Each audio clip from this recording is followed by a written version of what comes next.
karena kami di sini sudah menetap ratusan tahun, dan kebetulan saya sendiri sebagai generasi kelima di Desa Patoman ini.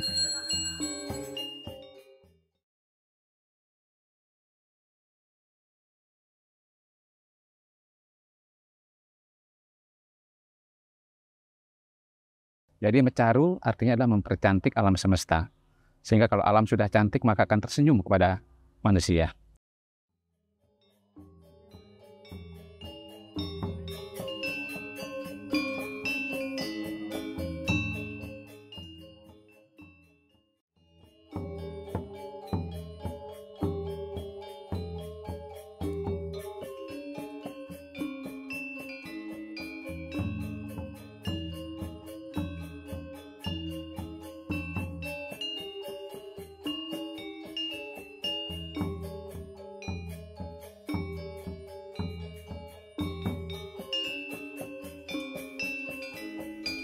Sebelumnya saya sampaikan salam panganjali, Om Swastiastu, Om Wignamastu Nama Sedang.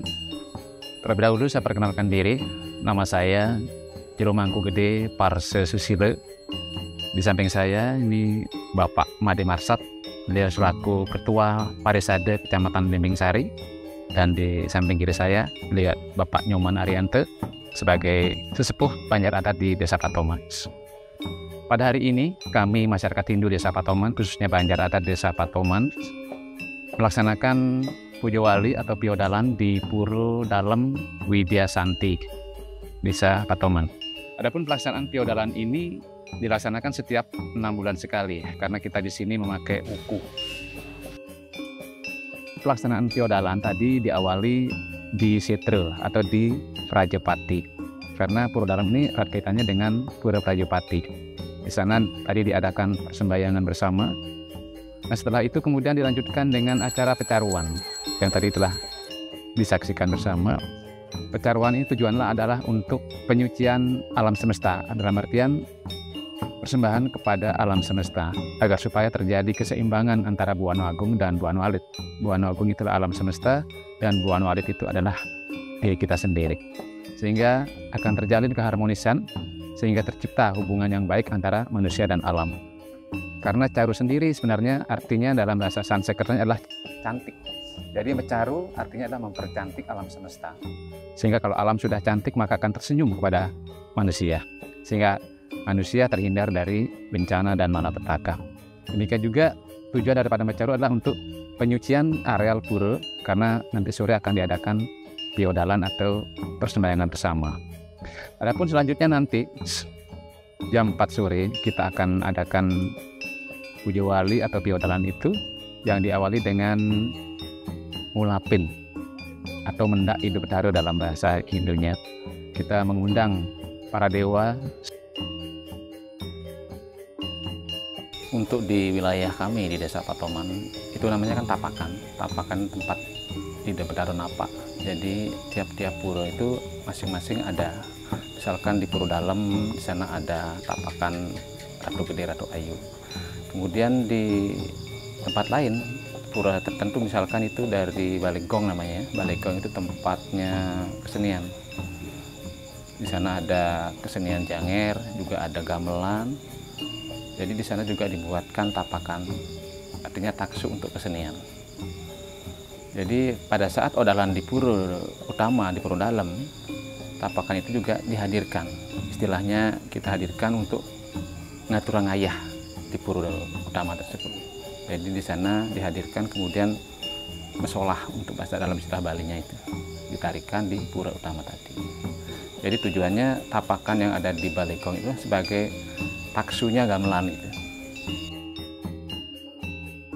Sebagai simbol kita menghormati beliau. Kalau kita jalan biasa aja kan mungkin kurang sakral ya. Jadi diiringi dengan gamelan itu. Sekolah Ganjur biasanya mengiring itu. Siap.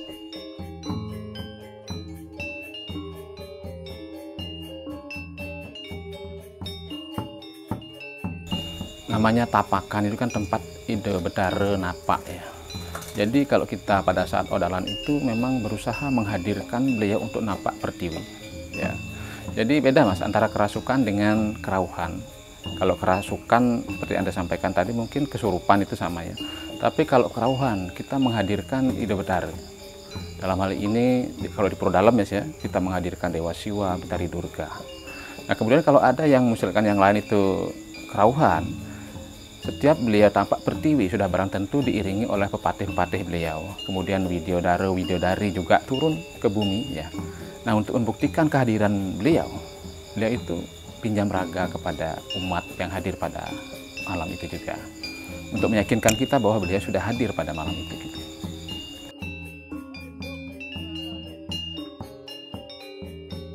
Nah, setelah itu dilanjutkan dengan ngaturang piodal. Artinya upacara yang sudah dipersiapkan dalam beberapa hari ini, demikian juga masyarakat yang membawa Banten peranian ke pura dipersembahkan. Nanti Jero Mangku yang akan memimpin pelaksanaan upacara tersebut. Pada saat itu kan menjelang odalan ya, sebelum acara dimulai, itu namanya mendak Ida Betara.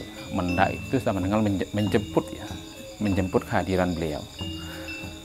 Jadi kita yakini Tuhan atau Ida Betara Sami, para dewa-dewa itu berada di segala penjuru arah. Jadi kita mengadakan ritual itu dalam artian itu mendak Ida Betara di perempatan desa atau di Catus Pate. Di sana saya sebagai juru mangkunya berusaha menghadirkan beliau yang dari timur, dari selatan, dari barat, dari utara. Semua kita hadirkan dalam artian kita undang untuk hadir pada acara itu, untuk menyaksikan dan sekaligus memberi sinar suci pada acara piodal tersebut yang harapannya memberikan berkah anugerah kepada umat sedharma yang pada saat itu mengadakan ritual piodalan. Dalam artinya begini, kita pada saat itu menghadirkan seluruh para dewa dari 8 penjuru ini ya, yang masing-masing itu ada sebutannya Mas. Misalkan dari timur kita mengundang Dewa Iswara, dari selatan kita menghadirkan Dewa Brahma, dari barat kita menghadirkan Mahadewa, dari utara Dewa Wisnu, tengahnya Dewa Siwa, dan semua pengiring-pengiringnya beliau kita hadirkan sehingga kita mengadakan ritual piodalan itu disaksikan oleh beliau-beliau tersebut, para dewa dari segala penjuru tersebut. Nah, selanjutnya nanti juga akan diadakan sesolahan. Sesolahan itu adalah persembahan tari-tarian sebelum diadakan persembahan bersama. Nanti ada tarian sakral Napak Pertiwi, yaitu menarikan tapakan Ide Ratu Gede dan Ratu Ayu. Beliau adalah tapakan atau pelinggian Ide Betara Siwa dan Betari Durga, Ratu Susunan yang berstana di Puro Dalam ini. Rangdo itu Mas, kalau di Hindu itu kan kita yakini sebagai perwujudan dari Dewi Durga ya, atau Dewi Parwati. Tapi khusus di Bali Mas ya, Rangdo itu ada sebutannya juga. Orang Bali itu menyebutnya, ada yang menyebut Ratu Niang Lingsir, ada yang menyebut juga Ratu Niang Sakti. Ini yang membedakan mengapa ada 2 Rangdo tadi. Ratu Niang Lingsir itu identik dengan rambutnya putih Mas, termasuk wajahnya pun putih. Nah, sedangkan Ratu Niang Sakti itu biasanya rambutnya coklat, kalau rainya itu wajahnya merah. Putih menggambarkan kesabaran, kesucian Mas, tapi kalau merah itu menggambarkan keberanian dan kesaktian. Jadi sebenarnya 2 ini satu, beliaunya satu, cuman dalam wujud yang berbeda gitu Mas. Kalau kita ingin menarikan Ratu Niang Lingsir yang sakti, yang penuh dengan aura kesucian dan kesabaran, ya itu Ratu Niang Lingsir tadi yang warnanya putih. Tapi kalau kita berusaha menghadirkan yang sakti, karena Durga itu identik dengan kesaktiannya, jadi yang ditarikan biasanya itu yang rambutnya agak coklat, wajahnya agak kemerah-merahan gitu.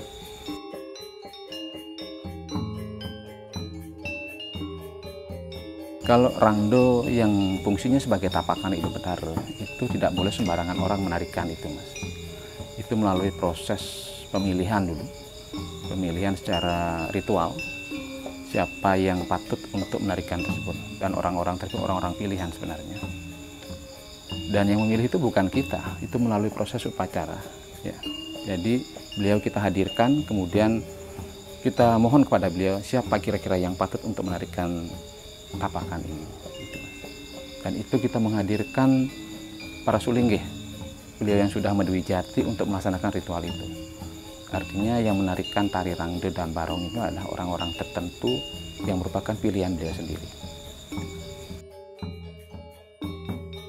Kalau kita sebagai pemangku kan punya tugas sendiri, Mas. Ya, tugas saya sebagai pemangku adalah memimpin umat dalam pelaksanaan persembahyangan, memimpin doa. Tapi yang bertugas untuk menarikan tari rangde itu memang ada khusus. Kalau barong dan rangde kan memang ada cerita, Mas. Pada saat, kalau saya ambil cerita dari awal, Mas, ya, itu kan pada saat Dewi Parwati ya, pernah melakukan sebuah kesalahan di Siwaloka, dia harus dikutuk turun ke bumi dalam wujud yang menyeramkan, dalam wujud rangde tadi. Karena tidak terima dengan kutukan tersebut, Dewi Parwati ini dalam wujud rangde yang setelah itu bergelar Betari Durga, dia tidak terima dengan kutukan itu, dia ingin menghancurkan dunia dengan menyebarkan bencana dan malapetaka. Dewa Siwa yang merasa khawatir dengan keadaan bumi di ambang kehancuran, beliau pun turun ke bumi dalam wujud barong tadi. Akhirnya terjadi perang antara barong dan rangde tadi. Tapi keduanya tidak ada yang kalah dan tidak ada yang menang. Karena sebenarnya Dewi Durga itu adalah saktinya Dewa Siwa. Akhirnya keduanya lemas tak berdaya dan saling bertanya, akhirnya mengakuilah bahwa si barong itu adalah perwujudan dari Dewa Siwa. Akhirnya sampai sekarang barong dan rangde itu distanakan di Puro Dalem sebagai lingga stana atau tapakan Ida Betara Siwa dan Dewi Durga tadi. Jadi barong itu memang kita yakini sebagai perwujudan Dewa Siwa pada saat dalam kisah tersebut. Nah, setelah itu baru diadakan persembahyangan bersama. Nanti umat semua yang berada di Banjar Adat Desa Patoman ini mengadakan persembahyangan bersama dalam rangka Puja Wali atau ulang tahun Puro di Puro Dalem ini.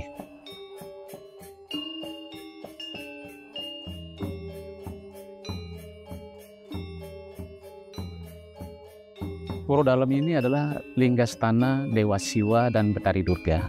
Nah, dalam agama Hindu, Siwa adalah sebagai Mahapralina. Dia yang mengembalikan semua yang ada di alam semesta ini ke asalnya. Tentunya Puro Dalem ini sangat berkaitan dengan Puro Prajopati.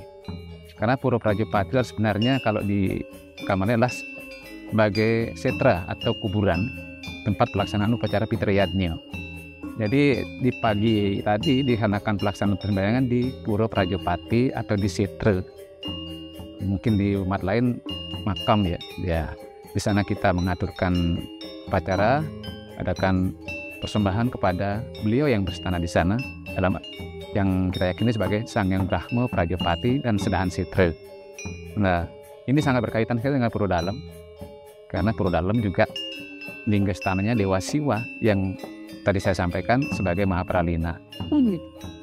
Kebetulan kami warga Desa Patoman ini adalah umat Hindu dari suku Bali. Yes, kami semua berasal dari Bali dan hampir semua kabupaten yang ada di Bali itu berkumpul di sini. Di Bali itu ada 8 kabupaten ya, dari Karangasem, Singaraja, Denpasar, Badung, kemudian Bangli, Negara, Singaraja, semua ada di sini. Jadi kami perantauan dari Bali yang menetap dalam satu lokasi bernama Desa Patoman. Sedangkan Desa Patoman sendiri bukan hanya orang Bali saja. Di sini ada 4 suku yang berdiam di desa kami. Ada suku Bali, suku Jawa, kemudian suku Madura, dan juga ada suku asli Banyuwangi, suku Using. Kami hidup dalam satu desa, Desa Patoman, yang sebenarnya Patoman itu berasal dari kata pertemuan. Ya, jadi desa ini pertemuan 4 suku yang hidup berdampingan, yang kemudian disebut sebagai Desa Patoman tadi. Dan saat ini desa kami sudah mendapatkan predikat sebagai Kampung Pancasila dan Desa Kebangsaan, karena kehidupan kami di sini walaupun berbeda suku dan agama, Stungkaro dapat hidup berdampingan, rukun tanpa ada perbedaan. Ya.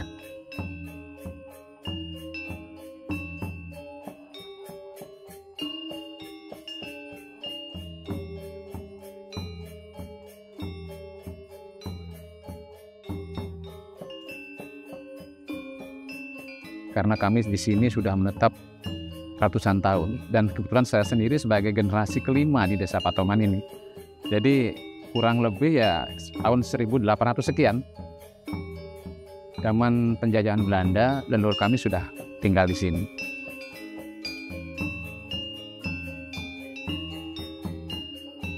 Beliau Pak Made Marsad, dia adalah ketua Parisade Kecamatan. Parisade adalah lembaga Hindu, jadi dia yang sebagai ketua. Baik, sebelumnya Sampurna Salam Pangenjali Umat, Om Swastiastu. Terima kasih atas kesempatannya. Yang pertama memang tadi sudah banyak disampaikan sama Jero Mangku Dalem. Yang kedua, terima kasih juga untuk kegiatan ini, ada kegiatan meliput. Mudah-mudahan ini menjadi awal dan cikal bakal kebangkitan Hindu Bali yang ada di Banyuwangi, terutama di Desa Patoman, Dusun Kampung Patoman Tengah.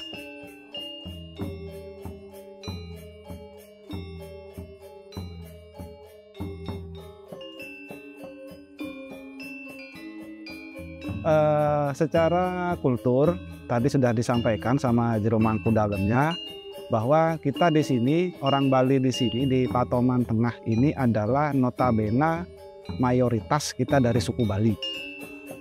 Nah, secara otentik sejarah, kedatangan kita di sini juga tidak banyak yang bisa menulis otentik dan kepastiannya, karena memang sangat panjang sekali dan sedikit juga yang sejarawan-sejarawan yang ingin mengkaji tentang hal itu. Tetapi dari segi perjalanan kehidupan masyarakat Bali yang ada di sini, rata-rata ini ada 2 daerah, 3. Jadi yang pertama ada di Kampung Bali. Nah, itu Kampung Bali, cikal bakal di sana. Dan yang kedua kita ada di sini di Dusun Patoman Tengah ini, Desa Patoman, dan yang ketiga ada di Desa Watukebo di Dusun Amertosari. Itu ada 3 daerah Kampung Bali yang mutlak secara kultur itu adalah menganut Bali. Nah, dari perjalanan kehidupan masyarakat, rata-rata yang tinggal di sini adalah dari beberapa daerah yang di Bali, dari Negara, Karangasem, Pumpung, Singaraja, itu hampir merata ada di sini. Nah, mengenai dari tahun keberapa ya, kisaran 1800 sekian, karena secara otentik kita juga tidak ada data yang pasti. Cuman dari segi kehidupan bisa dilihat kita rata-rata di sini dari 5 sampai 7 generasi ke belakang. Nah, jadi dari segi sana aja kita udah melihat sudah sangat lama kita di sini. Pembuktiannya adalah memang secara kultur kita mutlak. Apa yang ada di Bali, ya kita sama ada di sini. Contoh, kalau di Bali itu ada Kayangan Tiga, kita juga ada Kayangan Tiga. Bagaimanapun sistem ritual adat yang ada di Bali, kita menyerupai, hampir sama. Memang ada beberapa yang berbeda. Nah, cuman secara gambaran umumnya itu sama, tidak ada bedanya. Jadi makanya tidak salah kalau di Patoman ini adalah julukannya miniaturnya Bali. Memang secara konteks demikian. Gitu. Kita yang umat Hindu itu melaksanakan piodalan itu ada 2 sistem. Ada yang menggunakan sistem wuku dan ada yang menggunakan sistem sasih. Jadi kalau menggunakan sistem wuku yang tadi disampaikan sama Jero Mangku Dalem, itu kita dalam kurun waktu 6 bulan sekali. Nah, jadi perhitungan 6 bulan Bali itu adalah 210 hari. Jadi kalau kalender umum itu 7 bulan. Jadi kalau yang wuku itu jatuhnya 6 bulan sekali, 6 bulan Bali. Nah, kalau yang sasih itu adalah 1 tahun sekali. Jadi piodalan itu adalah memperingati di mana ketika pura ini pertama kali diupacarai, yaitu upacara melaspas, upacara ngeteglingih. Jadi ini adalah piodalan itu adalah hari lahirnya pura itu ketika di hari ini. Nah, karena pada saat sekarang ini di Pura Dalem ini dilaksanakan upacara piodalan itu dijatuhnya di hari Senin atau bahasanya adalah Somaning Tolu, maka odalannya pun akan jatuh tetap di hari yang itu. Nah, jadi kalau dalam bahasa kerennya ini adalah bisa dikatakan hari jadinya pura itu, ya. Dimana ketika pura itu baru selesai diupacarai melaspas dan neteglingih. Sebelumnya sedikit saya sampaikan bahwa perkenalkan juga background saya adalah sebenarnya saya ini namanya adalah Gede Saputra Wirawan. Saya kelahiran asli Banyuwangi pada 2001, khususnya 7 Februari. Saya juga di sini selaku Ketua Pemuda atau Prada Perhimpunan Pemuda Hindu seluruh Indonesia, atau dengan Balinya adalah STT, Sekretariat Tuni itu. Dan di sini juga background saya sebenarnya adalah sebagai tour leader juga tour guide atau pemandu wisata. Makanya saya juga bilang bahwa bagaimana mengangkat Patoman itu sendiri. Sebenarnya kan kalau kita berbicara Patoman itu sangatlah luar biasa bagi saya, terutama saya yang meskipun kelahiran Banyuwangi tetapi leluhur saya juga asli dari Bali, dari Karangasem yang udah kurang lebih 7 generasi di Patoman. Jadi Patoman itu adalah sangat unik sekali dengan ciri khasnya yaitu desa yang majemuk gitu loh. Jadi ada beberapa suku, adat, agama dan tradisi yang berdampingan dari dulu sampai sekarang yang masih terjaga. Dan ini bukan dari segi settingan, tetapi memang benar-benar kebijakan dan juga hal-hal yang memang ada dari leluhur kami seperti itu. Jadi kalau kita berbicara toleransi, Patomanlah tempatnya. Ya seperti itu. Dan juga dapat kita ketahui dan harapan saya untuk desa Patoman ini khususnya di Patoman Tengah dengan saya suku Bali bahwa dengan di era generasi milenial ini dengan juga Society 5.0 ke depannya Indonesia Emas yang 45 juga kita harus tahu bagaimana dengan adanya peradaban zaman modernisasi tetapi tetap menjaga etika dan moral pakem-pakem budaya yang ada. Contoh nih bagaimana tetap Patoman ini adiluhung, segi tradisinya, adatnya dan budayanya tetap terjaga. Meskipun kita minoritas, tapi kita bisa memberikan value menjadi mayoritas seperti itu. Dan kemudian rekan-rekan pemuda semua bahwa jika pengen tahu Hindu sesungguhnya nggak perlu kembali, di Banyuwangi juga ada, yaitu di Patoman seperti itu. Nah kemudian juga kedepannya karena juga perkembangan pariwisata sangat pesat, harapan saya menjadi desa wisata kedepannya seperti itu. Contoh berkiblat di Banyuwangi ada namanya suku Osing itu tadi. Jadi biar sedikit ada kesinambungan di sana bahwa memang Patoman ini ya memang suku Bali seperti itu. Dan sempat juga ada branding sebagai desa kebangsaan, kampung Pancasila dan juga Patoman Bali Kanjapa, sehingga itulah menjadi branding kami yang perlu kami tingkatkan. Udah cukup mungkin itu aja dari saya.